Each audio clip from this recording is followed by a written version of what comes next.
الحمد لله رب العالمين والعاقبة للمتقين ولا عدوان إلا على الظالمين ونصلي ونسلم على أشرف الخلق الله محمد بن عبد الله المبعوث رحمة للعالمين ومن تبعهم بإحسان إلى يوم الدين وبعد يقول الله عز وجل يا أيها الذين آمنوا اتقوا الله حق تقاته ولا تموتن إلا وأنتم مسلمون وبعد. Allahun e madhe falendrojmë që i takon madhnisë Allahut për Islamin si fe që na ka dhuru, shahadetin rrezik na ka bë dhe na ka bë ummeti Muhammedit sallallahu alaihi wasallam. I çojmë salat dhe selam me pejgamberit alayhi salam, familjes tij, shokëve tij dhe gjithë atyre që ndjekin rrugën e Islamit deri në ditën e Kiametit. Kërkojmë nga Allahu i madh në këtë moment që pranohen lutjet, Allahu më na fal neve gjunahet dhe gjithë muslimanëve ya rabbel alamin. Pastaj Allahu më na kaplu me rahmetin e tij në këtë dynja, më na shtu mirësitë edhe në ahiret më na bën nga banorët e xhennetit. Amin. Xhamati pranishëm, Allahu zbriti Kur'anin udhërfys për njerëz të devotshëm, që i pejgamberin sallallahu alaihi wasallam irnekin e njerëzimit. Transmeton Imam Buhariu në Sahihun e tij se ka thënë pejgamberi sallallahu alaihi wasallam, ka kohë për punë, për adhurim, si dhe për pushim. Do thot Muhamedi sallallahu alaihi wasallam në hadithin e vërtetë thotë, trupi yt ka të drejtë mbi ty, syt e tu kanë drejtë mbi ty dhe familja jote ka të drejtë mbi ty. Transmeton Imam Buhariu këtë hadith.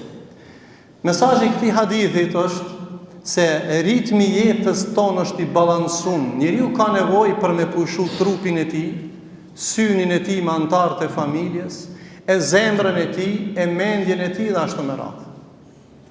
Jemi në sezonën e verës që një numër i madh kanë ardhur prej gurbetit në pushim në vendlindje. Një pjesë e madhe shkojnë në për pushime verore, në për plazha, në për natyra të ndryshëm, dhe Islami nuk është kundër pushimit. Prandaj njeriu ka nevojë për me pushu, po sipas standardeve të halalit. Pyetja është, kur vjen vera, shumë njerëz thonë du me pushu. Çka me pushu? Trupin e me haru zemrën me Zotin, me pushu trupin e me haru mendjen prej dhikrit dhe veprave të mira. Prandaj pyetja është, apo pushon trupi apo e largohet zemra nga Zoti. Prandaj një kategori e muslimanëve kur të shkojnë në pushim dojnë mu liru dhe mu çliru krejt me tatana, me harru Allahun, me harru namazin. Shejtani nuk vjen më thonë, a di çka? Ban kufër, po çka?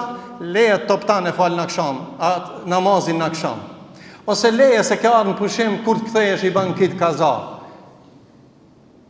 Prandaj, këto janë lojat, taktikat e shejtanit më të deviju. Ti mendon se je të pushu trupin, po je të bë azab shpirtin, se një shpirt i cili nuk e madhron Allahun çdo ditë, 5 kohë namazit, edhe nuk e bën dhikrin, nuk je i lidhur me Allahun, ai trup pastaj lodhet. Pse? Se shpirti i cili e madhron Allahun, Allah ja pushon edhe trupin. Ndërsa një trup pa ibadet nuk mund me pushu asnjëherë se kur tani jetën me jetu në deti ose në mal. Prandaj, balancimi i trupit dhe shpirtit dhe mendjes është duke madhruar Allahun me zemër, me shpirt dhe me trup në çdo kohë dhe në çdo vend. S'ka pauzë me dalë në pushim me Allahun. Zot, s'kam vakt për ty se kom marrë ndeti. Kum shku në mal se Allah s'kam vakt për ty, naudhubillah. Jo, ne çdo moment duhet ta madhrojmë Allahun, edhe mos të mashtrohemi të japin amnesti vetit, me thonë se unë pushkojmë pushim, edhe tash pushoj edhe prej namazit, pushoj edhe prej Kur'anit, edhe prej sadakas dhe ashtu me radhë. Prandaj, në Islam pushimi, rahatlëki nuk është dembelizëm apo humbje kohe. Ajo është dhurat për Allahut nëse e trajton sipas fejes Allahut që na ka urdhëruar dhe Muhamedi sallallahu alaihi wasallam. Kuptimi praktik i pushimit në Islam është, nëse e ban njetin me fitu forcë, unë po kam nevojë me shku, për shembull, i përngjan një shembullit, nëse njeriu e udhëton në përshkretin, s'ka mundësi 500 kilometra me udhëtu, po dush me pas ujë dhe munal dikun në hije me marrë energji për me mrim destinacionin e duhur. Edhe pushimi dhe të mirat e dynjas janë me pushu trupi dhe shpirti jot për me marr energji, për me hec ka Allahu. Fafirru ila Allah, dhe hikni ka Allahu. Allahu përmend pushimin, wa ja'alna al-layla libasa. E kam kriju natën petk. E qëllimi është për me pushu, ditën për me gjallëru. Natyra e dynjas është kjo. Allahu t'i ka dhënë 360 ditë në dynja, 365 ditë. Ka nevojë njeriu me dalë në mal, ka nevojë me dalë në deti, po nuk ka nevojë me dalë në lakuritësi. Nuk ka nevojë me dalë pi kontrollit sistemit islamit dhe muslimanëve. Prandaj Allahu deta nuk i ka kriju veç për jo muslimanët, i ka kriju edhe për muslimanët, po tha me standard të halalit. Prandaj, nëse fokusi është me marrë në ngjyrë të zezë, ku ke edhe filan venin, 500 story i ban në telefon. Cëllën ngjyrë ke marrë? Ngjyrën e zezë të trupit. Në rregull. Vitamin D, tamam në rregull. Ama ndoshta e ke nxi edhe zemrën në çat plash për haramit.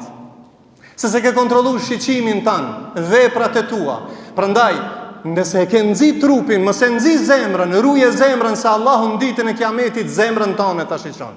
Nuk ta shiqon formën dhe trupin tan, e shiqon zemrën dhe veprën tonë. Kështu na mëson Allahu në Kur'an. Allahu nuk shiqon formën e juve, po e shiqon zemrën dhe veprat e juve. Prandaj është shumë e rëndësishme që në këto ditë të fitneve, ku ka lakuritësi, ku ka fitne në këtë pushim, ku djemt dhe të rinjt tonë nuk janë të angazhuar në për shkolla dhe në për punë ma shumë, atëherë del shfrenimi pa kontrol dhe dalmi pi binarve të Islami dhe Kur'anit dhe Sunnetit pejgamberit e sa. Prandaj mesazhi i kësaj hutbe është me pas kujdes. Mos me nxi zemrën në këtë sezon të verës. Ne kemi nevojë më kënaq me antarët e familjes, me evlat, me shoqëri, me familje, me dalë në pushim, po vetëm se me standard halali. Elusim Allahun e Madh që Allahu na ruan nga çdo haram, ya Rabbel Alamin. Ta ruan synin ton, zemrën ton nga harami. Elusim Allahun që Allahu t'i udhëzon rinin ton, ta na mundson Allahu të kënaqemi me evlat dhe me shoqërinë ton, vetëm se me standard halali. Elusim Allahun e Madh që ta ruan zemrën ton, mendjen ton, jetën ton që ne ta madhrojmë Allahun dhe thot Allahu në Kur'an, s'ka pauzë me dalë. Wa'bud rabbaka hatta ya'tiyaka al-yaqin, dhe madhroj Allahun derisa të përballosh me laçën.